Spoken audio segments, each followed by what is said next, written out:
really, really hard-working squad that I think, just continues to find ways to be special. Love the opportunity to compete in the SEC and have been looking forward to SEC play since our season started, and have been really proud with the way that we started, and a little disappointed with our performance, especially as rebounders at LSU. But LSU's a great team, and on their home court, very, very hard to beat. So we're just excited to use this bye week to get better and get ready for a very talented Georgia team. Okay, your first questions come from Blake Topmeyer from the Columbia Daily Tribune. Blake? Coach, how are you? Good. Looking at the league this year and coming into it, Kentucky and Tennessee were maybe viewed as a couple of the favorites. Obviously, your squad scored a win over Kentucky, but how much parity maybe are we seeing this year with already Kentucky and Tennessee having a couple losses and some other teams sort of rising to the top? I think that, a ton of parity, and really another way to say that is just the strength of the league. We pride ourselves in being the best league in the country, and I think when you see early losses, although, that it's in no way an indicator of what the whole thing's going to look like, I think it's going to be really fun to see how this conference season plays out. But you're just seeing the strength of our league from top to bottom.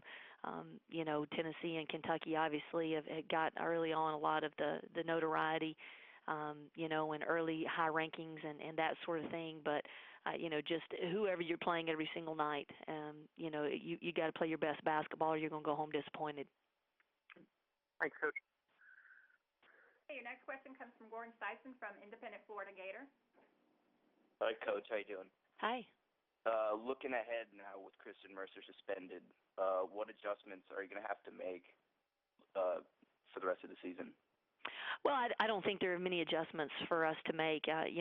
We've played with a short bench all year, and and found ways to overcome whatever it was that we were missing in a particular game or a particular week, or just maybe where a matchup was going to be tough for us. And there's I think the spirit of this team will just continue to push forward, and it's certainly one less person on any given Thursday or Sunday is significant for any team. But at the same time, when you have a team that has a mindset of, doing more, giving extra, already having to play with an extra measure of toughness, because most people have a longer bench than ours, or a little bit bigger roster, or, however you want to say it. I think we'll just stay the course of what we've been doing. Good. Thank you. If you have an additional question for Coach Butler, press *1 now. Coach, while we're waiting, you have a bye on Thursday, but Sunday you host Georgia, which is always an interesting game. What are the keys to that game for the Gators? Well, the bye weeks are critical. You've got to make sure that you get your rest in. You've got to make sure that you take advantage of maybe putting in a few extra things, or tightening up some things. And, and so the first part of this week, it's really, try to take advantage and make sure that, we're working on us. We'll get another opportunity to get a look at Georgia tomorrow, and the things that, Coach Lander's team is doing really, really well. I think every SEC matchup, you just have to look at what's going to happen in the paint and make sure that you're putting yourself in the best situation possible for that battle. And that's probably where we'll start.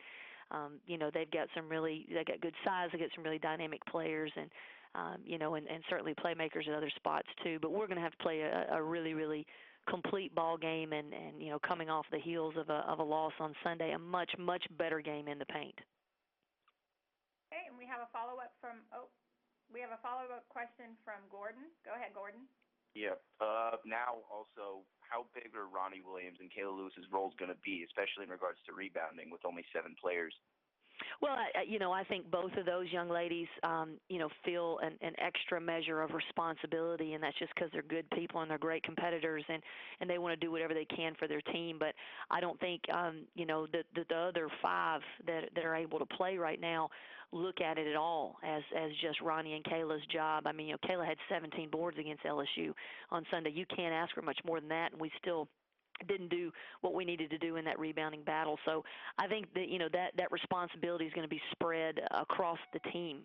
We got out rebounded In particular, their first two rebounders on LSU's team on Sunday's matchup were guards. And so we've got to have more rebounding contributions from everywhere. Everybody has got to make it their job to do a better job of boxing out and controlling what happens when the ball goes off the rim.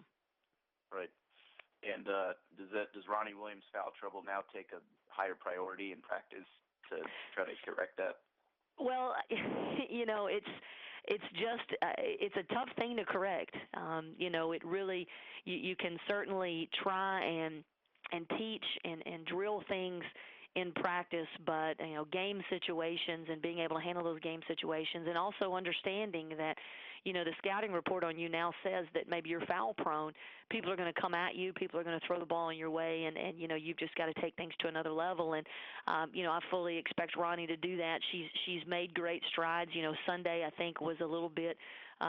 She slipped back a little bit to maybe where she had come once we hit SEC season. But she's a great player, an awesome competitor, and feels like she let her team down on Sunday. I don't think her teammates or her coaches feel that way. I mean, it was just part of the game, and I think she takes it real personal that she knows she's got to be on the floor and really trying to control as much of that as she's capable of controlling. Right. And one last question: is Kristin Mercer going to return this season? Her suspension's indefinite.